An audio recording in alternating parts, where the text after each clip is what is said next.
So hari ini saya berbicara mengenai judul ini, fondasi yang sesungguhnya. Saya kalau lihat judul ini saudara ingat ya, saya ke rumah adik ipar saya, itu nama jalannya nama ini, Fondasi di daerah Jakarta Timur, Pelitur, Cet, nama jalannya kayak gitu, Martil, ada nama jalan begitu. Jadi pas saya lihat gini, saya ngomong sama tadi pagi, saya bilang sama tukang fotonya kan adik ipar saya, nih nama jalan rumah kamu nih, Pelitur gitu kan. Salah satunya Fondasi nih, ketawa, iya benar juga ya. Tapi ini saya bukan ngomongin nama jalan, tapi saya sedang bicara tentang dasar yang sesungguhnya, fondasi yang sesungguhnya. Kalau saya adalah orang yang suka memperhatikan orang-orang kerja gitu ya. Saya adalah orang yang learning by doing. Saya memimpin pujian awalnya. Cara saya adalah ATM, amati, tiru, modifikasi. Saya lihat aja cara orang memimpin pujian. Saya beli DVD-nya, saya liatin flowing-nya, bagaimana cara dia bawain. Saya nontonin terus. Oh begitu caranya. Lalu saya copy paste. Saya copy paste, dalam perkembangan terusnya, saya menemukan warna diri saya sendiri. Berkhotbah juga begitu. Saya lihat cara pendeta khotbah. Oh dia nyusunnya begini. Oh dia bikin temanya begini. Oh segala macam. Saya belajar. Sebelum saya sekolah teologi, saya memimpin pujian bertahun-tahun. Dan bertahun-tahun saya memimpin pujian pendeta-pendeta besar. Jadi saya tahu cara mereka membawakan seperti apa khotbahnya. Itu saya catat terus tuh. Urutannya dan lain sebagainya. Saya belajar seperti itu. Jadi ketika saya bisa berdiri hari ini, ada hal-hal yang saya pelajari dari hamba-hamba Tuhan yang telah senior, yang telah saya ikuti. Saya belajar dari mereka. Nah sampai hari ini saya nggak pernah berhenti belajar. So kalau Anda mau hebat, menjadi orang yang luar biasa, berdampak bagi orang lain, jangan pernah berhenti belajar. Jangan pernah berkata, saya sudah hebat. No. Selalu berkata, saya terus belajar. Mengembangkan potensi yang Tuhan percayakan. Maka saya perhatikan ketika kontraktor membangun sebuah building besar. Dia tidak langsung bangun gedung tinggi, tetapi dia gali ke dalam dulu. Terus menggali. Sampai ketemu bagian yang paling keras. Di situ dia berhenti, lalu mulai meletakkan fondasi. Setelah fondasi dibangun dan selesai cetakannya, barulah mereka membangun bangunan di atas dengan berlantai-lantai tingginya. Dan ketika ada badai, ketika ada gempa, goncangan, itu gedung tetap berdiri kuat. Kenapa? Karena dia punya fondasi yang tepat, fondasi yang baik. Seringkali saya jumpai di dalam kehidupan kekristenan, banyak orang Kristen mengalami keretakan rohani, keretakan iman, yang diakibatkan karena goncangan-goncangan masalah dan persoalan-persoalan kehidupan. Yang menjadi masalahnya, kita telah tidak meletakkan fondasi iman kita dengan benar. Fondasi iman kita harusnya bukan yang lain, tapi fondasi iman kita harusnya firman Allah. Ini yang seringkali menjadi kekeliruan di dalam kehidupan orang percaya. Bukan hanya kita harus mempercayai apa yang tertulis di dalam firman Tuhan, tetapi kita juga harus mempercayai bahwa Allah dapat bekerja secara supernatural. Kita memang prepare segala sesuatunya, tapi di atas segalanya yang bikin ini semua berhasil ya Tuhan. Saya pinter, saya belajar, saya bisa set up, dan lain sebagainya. Tetapi untuk bisa sukses dan bisa berhasil dan bisa mencapai goal, ya kembali lagi Tuhan lah. Artinya kalau saya dan saudara bisa menghasilkan duit, bisa menghasilkan uang, bisa punya penghasilan dengan kepintaran otak kita, skill, kemampuan, coba ditanya lagi deh, siapa yang ngasih pinter? Siapa yang ngasih skill? Siapa yang ngasih talent? Itu kan dari Tuhan semuanya. Berarti sebenarnya pencapaian penghasilan yang kita punya bukan punya kita dong. Kita cuma sewa dong. Semuanya punya Tuhan. So kita nggak bisa klaim kan, nih punya saya nih milik saya nih, nggak ada. Semuanya milik Tuhan. Kita cuman, we are just steward, man. We are not owner, betul nggak sih? Pemiliknya Tuhan, bukan kita. That's why kita disebut sebagai bait Allah. So kita nggak boleh sembarangan dengan tubuh kita. Karena tubuh kita ini bait Allah. Makanya pola makan juga harus dijaga dengan baik. Iya, kita harus jaga pola makan. Makanya istri saya udah ngarahin saya, Pi, MCU Pi ya, mesti MCU katanya. MCU itu bukan toilet umum, bukan saudara ya. MCU itu medical check up. Biar tahu kondisinya seperti apa. Oh iya benar juga. Dari muda saya no problem dengan kesehatan, muda ya. Begitu bertambah usia mulai ada perubahan-perubahan nih. Tekanan darah mulai naik gitu. Enggak tinggi banget sih, cuma naik. Istri saya udah dia bilang kurangin makan ini, ya udah deh. Saya harus ngerem-ngerem makan sekarang. Nah, saya tidak sedang, karena berat badan juga saya juga agak bertambah. Maaf, saya tidak menyinggung berat badan Anda juga, tidak ya. Tapi memang berat badan itu berpengaruh, Saudara. Jadi saya harus kurangi pola makan, saya rubah. Makanya garam itu, aduh saya paling doyan tuh kerupuk tuh, aduh minta ampun tuh barang. Itu barang satu itu menggoda sekali, Saudara. Tapi saya harus hindari itu. Istri saya udah komplain. Saya harus menjaga pola makan dan lain sebagainya. Akhirnya pilih-pilih makan sekarang harus diatur nih. Untuk apa sih? Untuk kedepannya. Saya harus menjaga. Karena tubuh saya ini bait Allah, bukan sembarangan. Harus saya hajar aja, makan apa aja. Ya itu tadi, memang kitab pengkhotbah bilang ya masih muda kita bisa melakukan makan ABCD, ya kan? Dari umur 0 sampai umur 40, Saudara. Begitu umur 41, nah itu dia saatnya. Anda mesti berubah polanya. Jadi di bawah 40 tahun masih aman sih. Tapi begitu masuk 40 tahun, udah mesti berhenti. Nah artinya kita diingatkan kembali bahwa Allah kita memang bergerak secara supernatural. Tapi kita juga perlu menjaga diri kita dengan baik. Makanya kalau kita punya Allah yang supernatural, kita harus percaya apa yang dia komunikasikan firman-Nya, itu pasti terjadi bagi hidup Anda dan saya. Saya memperlihatkan saudara di dalam Injil Markus pada pasal 4 ayat 3 sampai 8 dikatakan begini. Dengarlah, adalah seorang penabur keluar untuk menabur. Pada waktu ia menabur, sebagian benih itu jatuh di pinggir jalan, lalu datanglah burung dan memakannya sampai habis. Sebagian jatuh di tanah yang berbatu-batu yang tidak banyak tanahnya. Lalu benih itu pun segera tumbuh karena tanahnya tipis. Tetapi sesudah matahari terbit, layulah dia dan menjadi kering karena tidak berakar. Sebagian lagi jatuh di tengah semak duri. Lalu makin besarlah semak itu dan menghimpitnya sampai mati. Sehingga dia tidak berbuah. Dan sebagian jatuh di tanah yang baik, ia tumbuh dengan suburnya dan berbuah. Hasilnya ada yang 30 kali lipat, ada yang 60 kali lipat, ada yang 100 kali lipat.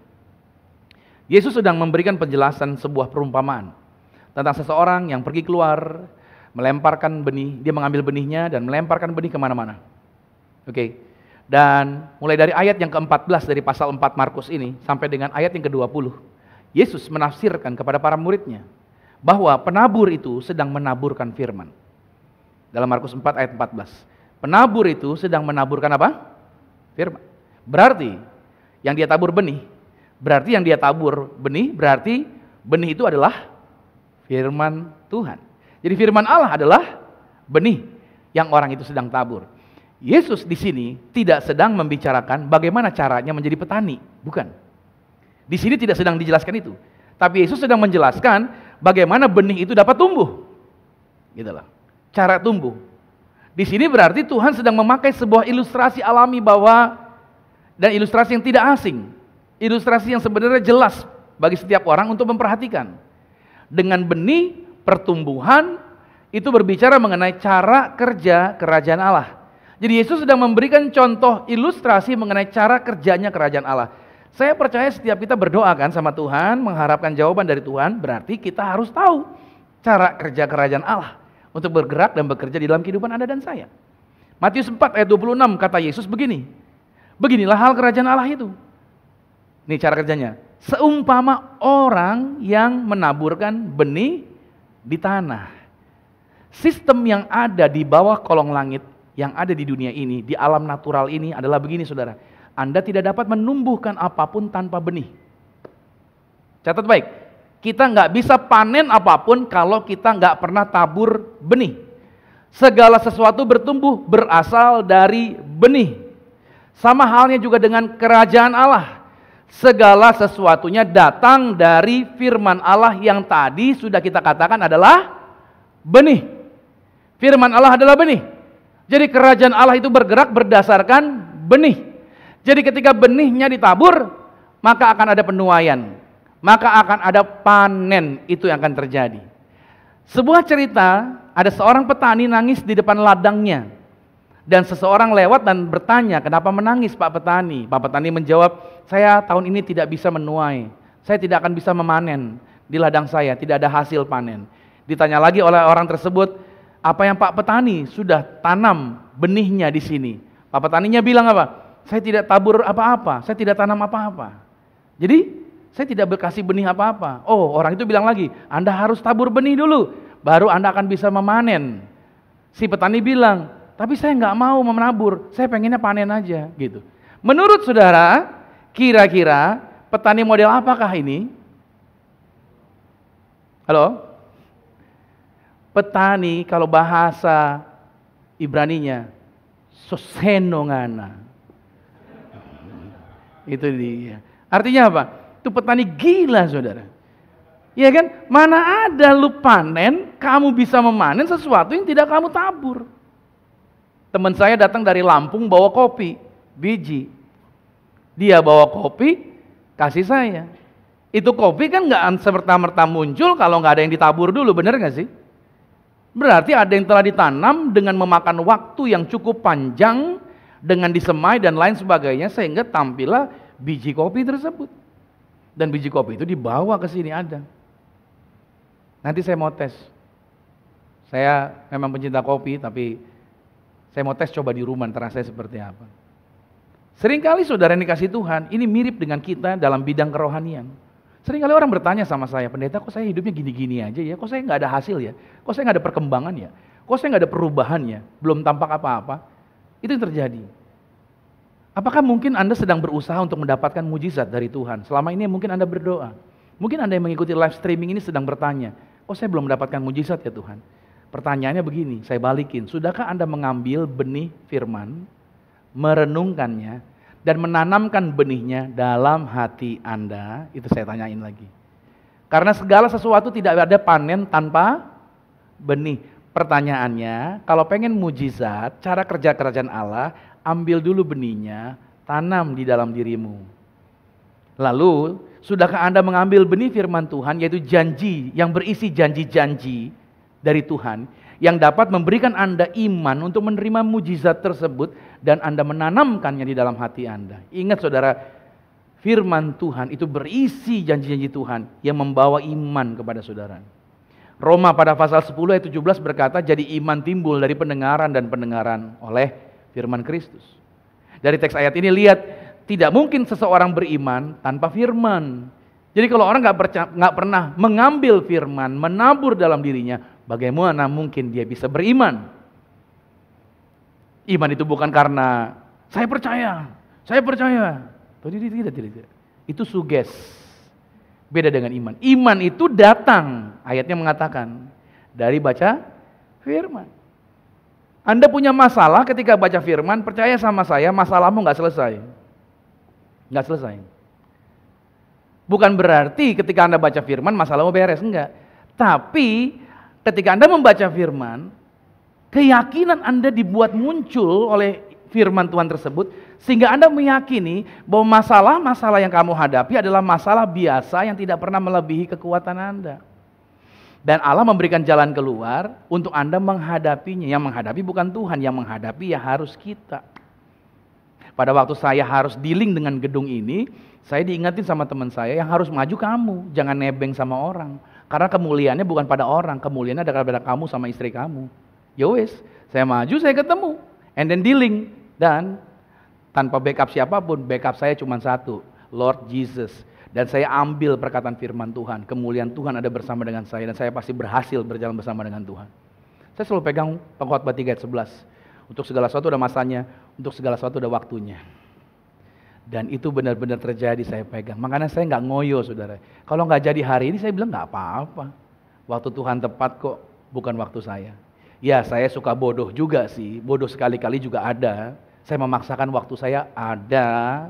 Tapi Tuhan tetap mengasihi saya dan Tuhan menyadarkan saya untuk saya tidak lagi terus-terusan bodoh. Makanya saya kasih tahu, bodoh sekali-kali nggak apa-apa. Jangan jadi bodoh yang sempurna. Udah tahu salah terus aja di situ. Udah tahu bini orang hajar terus. Udah tahu bukan miliknya deketin terus. Itu bodoh yang sempurna namanya tuh. Haleluya. Aman? Aman. Aman ya. Nah, itu yang seringkali terjadi, saudara yang kasih Tuhan. Makanya kalau Anda belum mendapatkan yang dari kerajaan Allah belum terjadi, saya tanya balik, udah ambil benihnya belum? Udah tanam benihnya belum? Kalau belum, Anda nggak bakalan bisa panen. Kalau ingin panen, Anda perlu tanam benih. Itu terus saja saya bilang. Jika Anda menginginkan kesembuhan termanifestasi, ambil ayat firman Tuhannya dan perkatakan, tabur pada diri Anda, renungkan itu siang dan malam, dan firman itu akan mengalirkan kuasanya atas hidup Anda dan kuasa kesembuhan terjadi bagi hidup Anda. Dengan kata lain, kalau Anda tidak menanamkan benihnya, Anda gak akan pernah dapat panen. Terhubung panen, terhubung dengan benih. Makanya saya kasih tahu. Saya ingetin sama teman-teman dari pagi saya bilang, kalau Anda di gereja ini ingin diberkati luar biasa, Anda perlu tabur juga di tempat ini. Halo? Kalau Anda di gereja, di tempat Anda melayani, Anda hanya pengen dapat, dan dapat, tapi Anda nggak mau tabur sesuatu, Anda akan kesulitan untuk bisa menikmati panen yang besar dalam hidup Anda. Hasil Anda hanya segitu-gitu aja. Tapi ketika Anda mau action untuk mengambil langkah, Anda mau tabur, di situ Anda akan menuai panen yang besar berkelimpahan. You know, untuk menyiapkan pelayanan seperti ini, saya bersama istri, saya berpikir kita cari orang kaya aja ya untuk modalin kita bangun gereja. Pendeta kan pinter ngomongnya saudara. Jago, Bapak. Kalau Bapak bantu saya, berkat Tuhan akan berlimpah-limpah buat Bapak. Anda tidak akan pernah kekurangan. Pintu-pintu berkat akan terbuka bagi Bapak. Gampang pendeta dengan intonasi dan nada bicaranya, orang bisa terpengaruh. Jago. Tapi saya nggak bisa ngomong begitu. Saya nggak bisa bohongin orang. Ngapain saya deketin orang? Saya berdua istri bilang, ya udah, apa yang kita punya kita pakai. Untuk apa? Untuk kita korban. Ternyata melayani itu perlu korban, saudara. Perlu nabur. Nah, saya berdua istri saya nabur lah. Saya lakukan lah. Nih, orang mungkin bilang, gila lu berani ya. Ini kan seperti bikin usaha, saudara. Mandiri nih. Enakan jadi penginjil. Diundang, khotbah, transaksi, pulang. Gitu, saudara. Enak. Jadi gembala ini pikiran terus, saudara. Ya kan? Lihat orang yang hadir, waduh. Kan kehadiran orang dengan jumlah pemasukan itu berimbang, saudara. Orang katakan, gimana ya? Gimana ya? Enggak, saya percaya. Ketika saya menabur bersama dengan pasangan saya, dalam pelayanan ini, berkatnya Tuhan sediakan. That's why Tuhan ngajarin Anda perpuluhan. Kenapa sih kita perlu persepuluhan? Untuk ngajarin kita tentang ketaatan. Untuk kita belajar untuk memberkati prinsip taburan dan tuaian itu berlaku, saudara. Karena yang kita dapat itu bukan kita punya semua, enggak. Ada bagian yang harus kita kembalikan. Apa Tuhan kekurangan? Enggak. Apa Tuhan merasa kelebihan kalau Anda ngasih? Enggak juga. Semua berkat dari Dia kok. Tapi Tuhan sedang mengarahkan Anda, di mana hatimu berada. Di mana hatimu berada. Di mana hartamu berada, di situ hatimu berada. Kalau hatimu ada pada harta, ya berarti orang udah tahu. Ya kan? Kalau hartamu goncang, hatimu goncang. Makanya Tuhan ngajarin tentang persepuluhan ini. Karena dengan engkau belajar untuk taat dalam memberikan seperti itu, engkau tidak akan kekurangan. Ini gak ada hubungan dengan persembahan. Saya tidak sedang manipulasi di depan sini. Tapi saya sedang mengajarkan tentang prinsip taburan dan tuaian. Karena Maliaki 3 pada ayat yang ke-10 sampai 11 berkata, bawalah seluruh persembahan persepuluhan itu ke dalam rumah perbendaharaan, supaya ada persediaan makanan di rumahku, dan ujilah aku firman Tuhan semesta alam. Apakah aku tidak membukakan bagimu tingkap-tingkap langit dan mencurahkan berkat kepadamu sampai berkelimpahan? Aku akan menghardik bagimu belalang pelahap, supaya jangan dihabisinya hasil tanahmu, dan supaya jangan pohon anggur di padang tidak berbuah bagimu, firman Tuhan semesta alam. Masa Tuhan gak memberkati orang yang menabur di ladang? Halo? Benihnya harus ditaburkan. Makanya ketika ada orang datang sama saya minta didoakan, saya akan tanya balik, Ibu, Bapak, Anda minta didoakan kesembuhan. Pertanyaan saya, Anda berdiri di atas firman yang mana untuk Anda disembuhkan? Saya sih pernah dengar pendeta ada firman Tuhan mengatakan oleh bilur-bilurnya saya disembuhkan. Cuma saya nggak tahu ayatnya di mana gitu. Seringkali ada banyak jemaat ketika didoakan, saya tanya kembali ayatnya di mana? Engkau berpijak di ayat yang mana? Seringkali begitu. Ya saya pernah dengar sih. Kita seringkali baca enggak, tapi dengar sambil lalu. Mungkin cuma lihat di TikTok, mungkin cuma lihat di IG, orang posting dan lain sebagainya. Tapi ayat itu tidak kita ambil, kita pikirin terus. Kita renungin terus. Makanya saudara yang kasih Tuhan, Anda perlu mengambil firman Tuhan. Anda nggak bisa cuma dengar, baca firman satu kali, and then selesai. Baca malam, aminnya besok pagi, gitu saudara. Seringkali kan kita begitu ya. Nah harusnya Anda ambil firman, nggak cuma baca satu kali, lalu selesai. Tapi ambil firman, renungin firman, biarkan itu bersemai. Anda ingat terus firman itu, ngomongin atas diri Anda sedang butuh keuangan Anda bilang Filipi 4 ayat 19, Allahku akan memenuhi keperluanku menurut kekayaan dan kemuliaan yang ada pada Tuhan. Anda pegang ayat itu, Anda ngomongin sama diri Anda ingat terus. Apa yang terjadi saudara? Kuasa firman itu mulai bersemai dan mulai bergerak dan menyalurkan kehidupan Allah ke dalam diri Anda. Amin.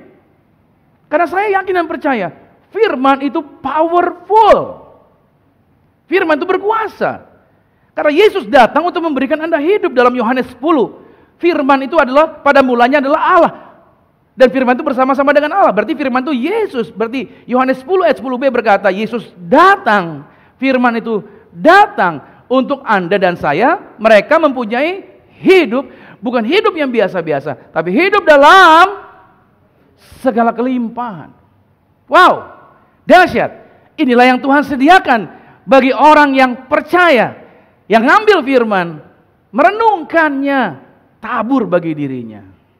Makanya secara pribadi saya dorong saudara, jangan cuman baca, tapi coba tahu dan hafalin kitab apa, pasal apa, ayat mana gitu saudara. Coba belajar begitu. Jadi saudara tidak akan dapat dikelabui. Makanya ini simpel sebenarnya, cuma membaca firman, merenungkannya, mengingatnya dan mengaminkan bagi diri Anda. Sehingga perlu orang untuk mempengaruhi pikiran Anda agar Anda tidak percaya sama firman. Perlu ada orang yang nipuin Anda gitu. Maksud saya begitu. Ada orang yang bekerja keras untuk ngalihin Anda agar Anda nggak percaya firman Tuhan. Tapi ini enggak kan? Nggak ada orang yang ngalihin Anda. Seringkali kita sendiri nggak percaya sama firman Tuhan. Benar gak sih? Jadi nggak perlu orang capek-capek mempengaruhi Anda. Seringkali kita sendiri yang nggak mau ambil firman Tuhan.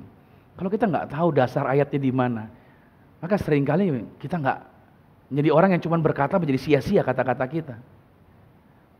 Banyak orang yang mengatakan saya percaya firman Allah, pastor. Saya percaya firman Allah mengatakan A, mengatakan B, mengatakan ini, mengatakan itu.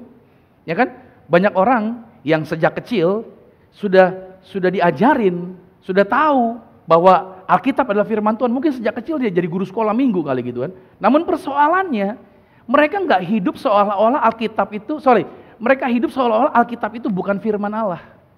Padahal dari kecil kita belajar Alkitab. Ini problem nih.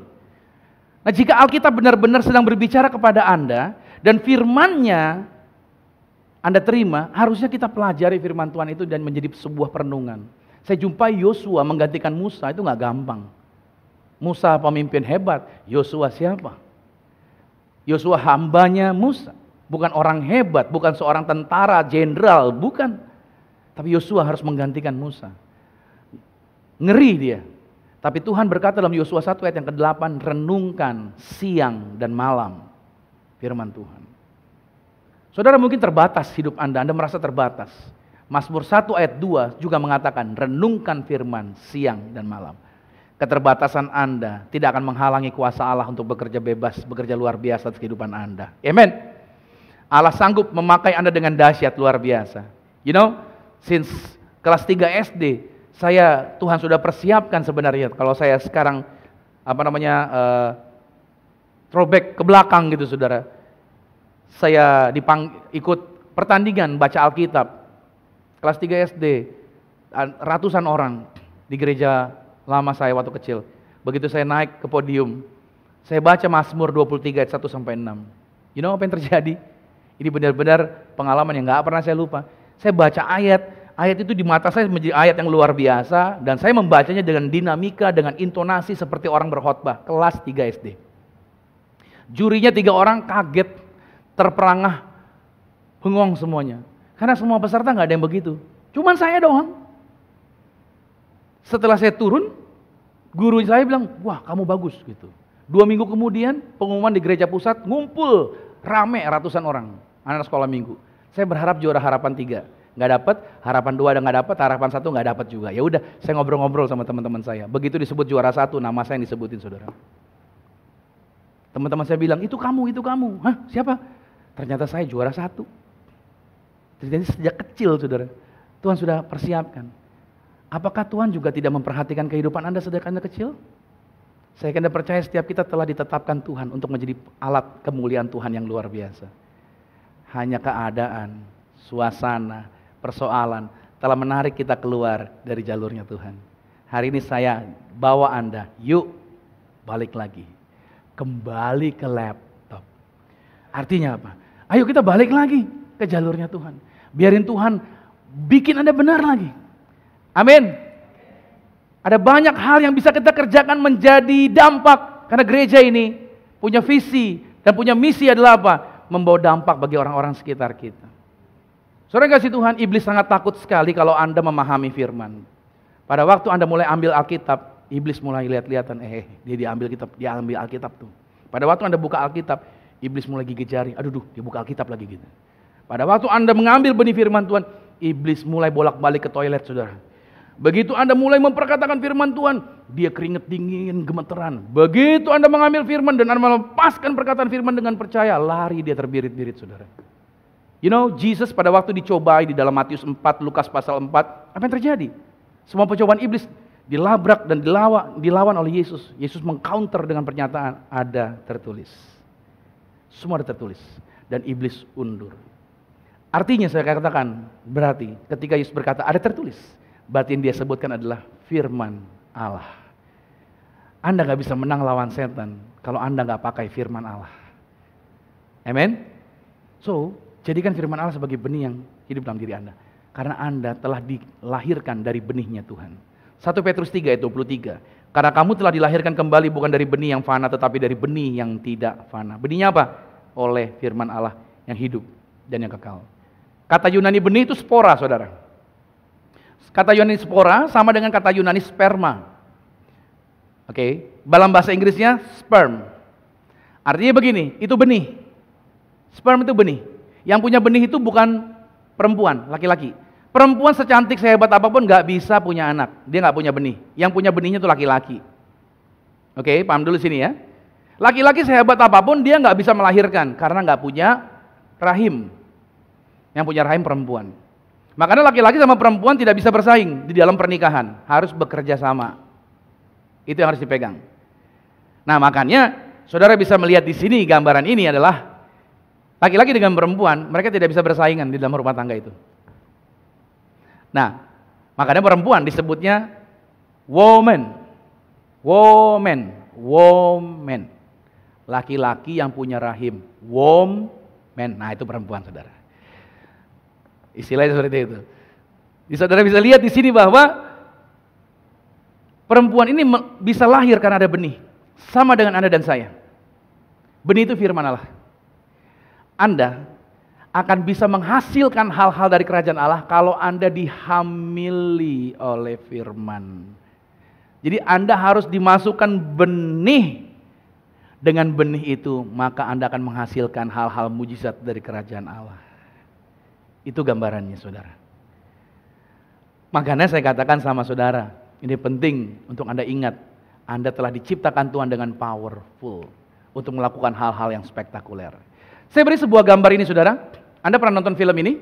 Agent 47. Kita tidak akan nonton filmnya sekarang. Anda bisa nonton di Netflix nanti. Agent 47 adalah seorang anak kecil. Dia telah diinstal kemampuan hebat menjadi agent yang pandai, pintar, dan dia bisa menjadi agen yang presisi, tembak dari jarak jauh dengan mengukur tekanan udara, kecepatan angin, dan dia bisa menembak dengan tepat arah mana yang dia mau tembak. Canggih nih. Orang Soviet, profesor Soviet mencetak agen ini. Setelah dia berhasil mencetak agen ini, lantas dia berpikir ulang untuk mencetak agen-agen yang lain, dan dia kabur. Jadi dia kabur membawa formula bersama dengan anak perempuannya. Ternyata anak perempuannya telah diinstal kemampuan hebat tadi juga di dalam otak anak itu juga. Anak perempuan dia. Maka agen-agen Soviet mengejar dia kabur, bahwa anaknya takut mereka berdua ketangkep, dia harus berpisah sama anaknya. Anaknya dimasukin di dalam selokan kering, ditutup dengan ram gitu ya, ditutup sambil dia berpesan, you will survive. Kamu pasti selamat, kamu pasti selamat. Bapaknya pergi, hilang. Jadi anak ini sejak 8 tahun ditinggalin sama bapaknya. Dan benar, sampai usia 19 tahun dia nggak ketemu sama bapaknya. Dan ketika dia besar, 19 tahun, dia punya kebiasaan yang aneh. Kebiasaan dia adalah apa? Dia harus makan obat penenang. Jadi dia makan obat penenang terus. Kenapa? Karena otak dia selalu memberikan gambaran-gambaran. Jadi setiap kali ketemu orang satu, dia bisa menelaah orang ini jadinya apa, langkah orang ini dia telaah. Jadi semua, kalau kita melihat orang biasa gitu, kalau dia enggak gitu, melihatnya dia benar-benar detail segala sesuatunya.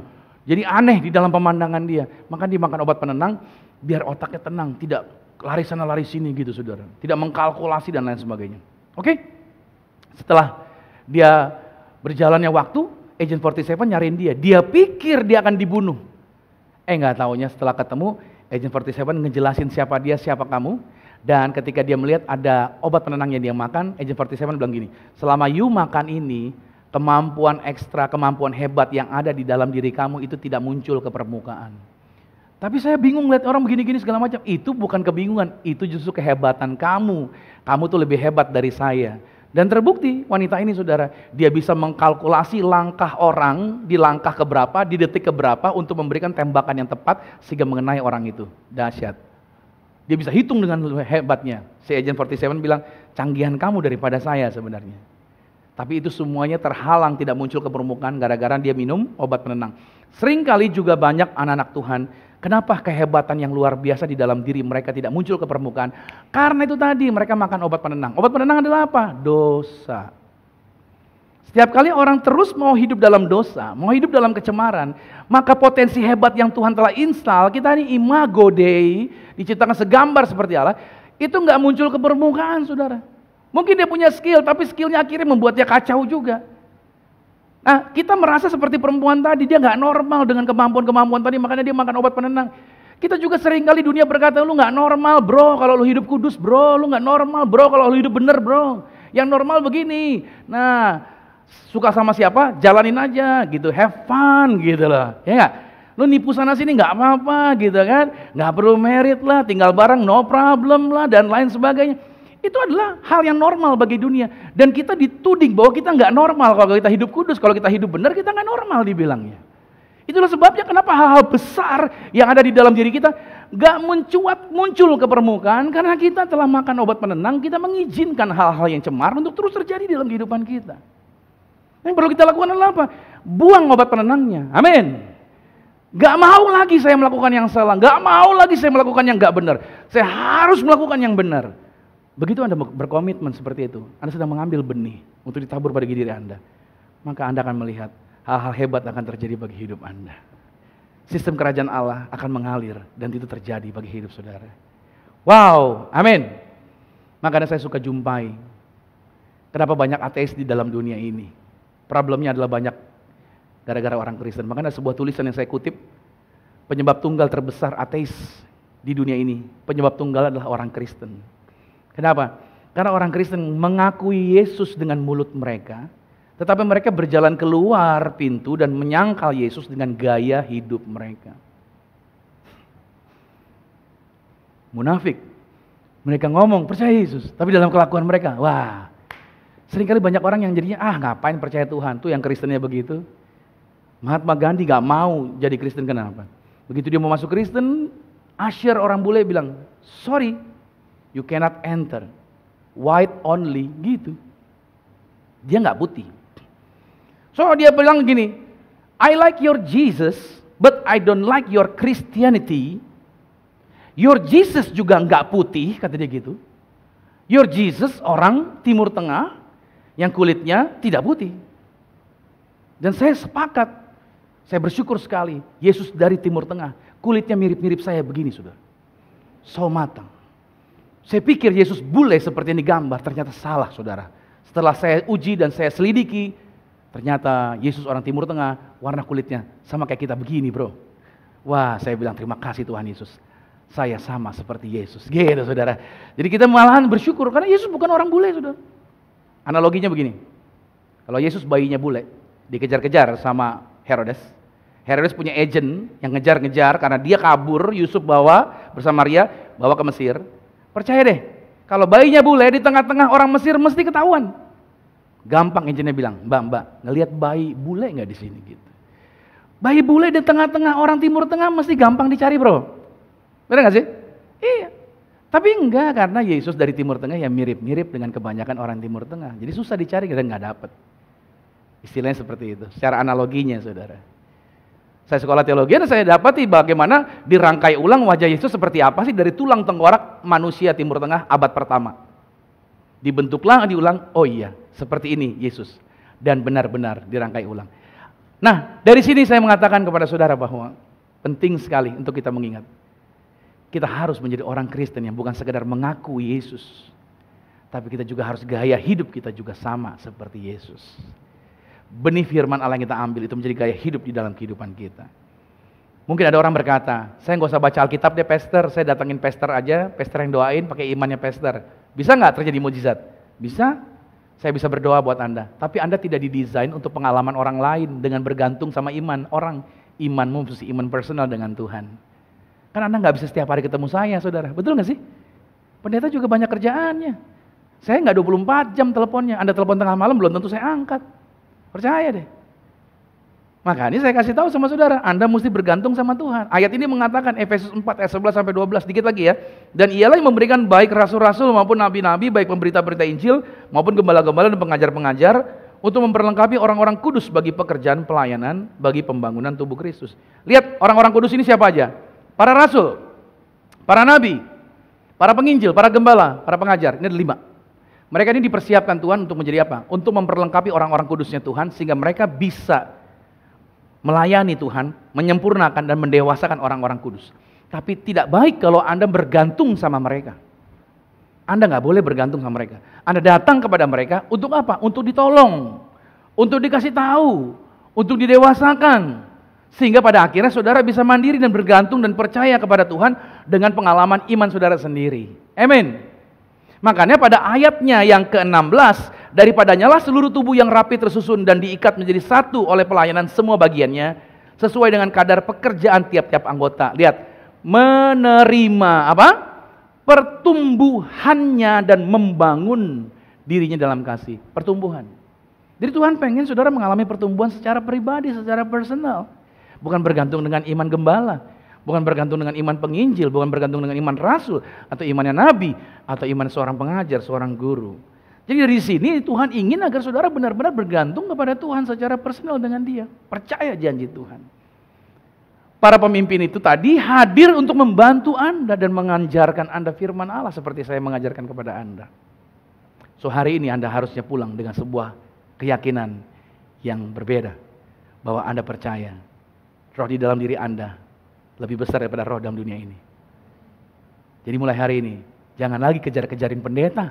Pak Pendeta, tolong pegang saya. Saya kalau nggak ditumpang tangan Pak Pendeta, saya nggak hidup, saya nggak nyaman gitu. Aduh, saudara. Ya dululah. Sekarang saudara harus berubah, harus mengalami kemajuan.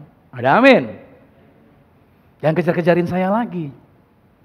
Ya kan? Kalau semua jemaat sebentar-bentar Pak Pendeta, sebentar Pak Pendeta. Ya kan? Padahal firman Tuhan tadi saya katakan, berdirilah di atas dasar firman, ambil benihnya, taburin dalam diri Anda, and then akan terjadi ledakan yang besar atas kehidupan Anda.